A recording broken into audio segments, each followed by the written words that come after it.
આજે આપણે વાત કરીશું પાઇલ્સ વિશે. પાઇલ્સના બે પ્રકાર હોય છે. પ્રથમ લોહિયાળ પાઇલ્સ, જેમાં દુખાવો થતો નથી પરંતુ શૌચાલય વખતે લોહી આવે છે. જ્યારે બીજો પ્રકાર છે પાઇલ્સ, જેમાં ગેસ, કબજિયાત અને પેટમાં બળતરા અને ખંજવાળ જેવી સમસ્યાઓ રહે છે. આ ઉપરાંત તે અસહ્ય પીડાનું કારણ બને છે. જાણો પાઇલ્સ વિશે. પાઇલ્સ કોઝિસ આપણી આસપાસ ઘણા એવા લોકોને હોય છે જેઓ પાઇલ્સની સમસ્યાથી પીડાતા હોય છે, પરંતુ તેના વિશે વાત કરતા લોકો શરમ અનુભવે છે. પાઇલ્સ થવાના કારણે બેસવું ઘણું મુશ્કેલ બની જાય છે. આમ જોવા જઈએ તો કબજિયાત દૂર થશે તો પાઇલ્સની સમસ્યા પણ બિલકુલ નહીં રહે. કહેવાય છે કે કબજિયાત તમામ રોગની જનની છે. હરસ થવામાં પણ મુખ્ય કારણ કબજિયાત જ છે.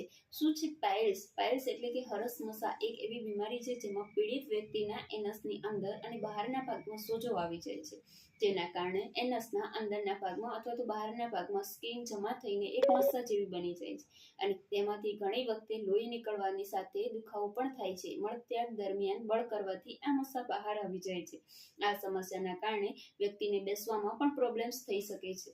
તબીબો અનુસાર ઘણી વખત શરમના કારણે લોકો શરૂઆતમાં તેની આ સમસ્યા પર ધ્યાન આપતા નથી, જેના કારણે આગળ જતા વધુ મુશ્કેલી અને દુખાવો સહન કરવો પડે છે. પાઇલ્સના પ્રકારો. સામાન્ય રીતે બે પ્રકારના પાઇલ્સ હોય છે: આંતરિક પાઇલ્સ અને બાહ્ય પાઇલ્સ. આંતરિક પાઇલ્સ એટલે કે ઇન્ટરનલ હેમરેટ્સ. આંતરિક હેમરેટ્સ ગુદામાર્ગની અંદર થાય છે. ગુદામાર્ગ તરફ દોરી જતા મોટા આંતરડાનો ભાગ અને સામાન્ય રીતે નરી આંખે દેખાતા નથી. આંતરિક હેમરેટ્સમાં સામાન્ય રીતે દુખાવો થતો નથી, પરંતુ તેમાં ઘણીવાર પીડારહિત લોહી વહે છે. કેટલાક કિસ્સાઓમાં આંતરિક હેમરેટ્સ ગુદા દ્વારા બહાર નીકળી શકે છે અને તેને જોઈ શકાય છે, જે પ્રોલેપ્સ તરીકે ઓળખાય છે. જ્યારે આવું થાય છે ત્યારે તેઓ સામાન્ય રીતે ગુદામાર્ગની અંદર પાછા સંકોચાઈ જાય છે અથવા તો તેને પાછા ધકેલી શકાય છે. બાહ્ય હેમરેટ્સ એટલે કે એક્સટર્નલ હેમરેટ્સ.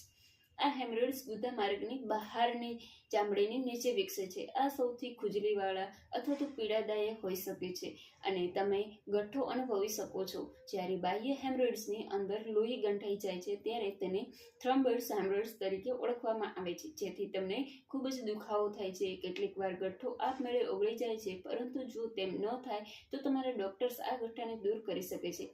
કયા કારણોસર થઈ શકે છે પાઇલ્સની સમસ્યા? કબજિયાતની સમસ્યા. આ છે મુખ્ય કારણ. કબજિયાતને દરેક રોગની જનની કહેવામાં આવે છે, કારણ કે જ્યાં સુધી તમારું પેટ સ્વસ્થ નહીં હોય ત્યાં સુધી તમારું સ્વાસ્થ્ય પણ સારું રહેશે નહીં. તેવામાં જે લોકોને કાયમી ધોરણે અથવા તો લાંબા સમયથી કબજિયાતની સમસ્યા રહે છે તેમને પાઇલ્સની થવાની શક્યતા સૌથી વધુ છે. કારણ.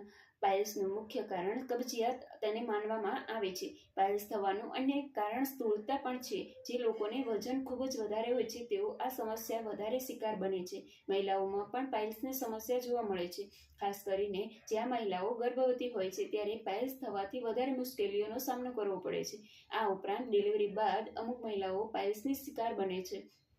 જો તમારા પરિવારમાં કોઈને એટલે કે તમારા માતા પિતાને પાઇલ્સની સમસ્યા છે તો પૂરી શક્યતા છે તેમના સંતાનોને આ સમસ્યા થઈ શકે છે. એક જ જગ્યાએ બેસી રહ્યું. આજે મોટા ભાગે ઓફિસમાં કામ કરતા અને બેઠાડું જીવતા લોકોમાં આ સમસ્યા વધુ જોવા મળે છે. જો તમે એક જ જગ્યાએ લાંબા સમય સુધી હલનચલન વગર જ બેસી રહો છો તો સંભાળજો, તમને પાઇલ્સ થઈ શકે છે.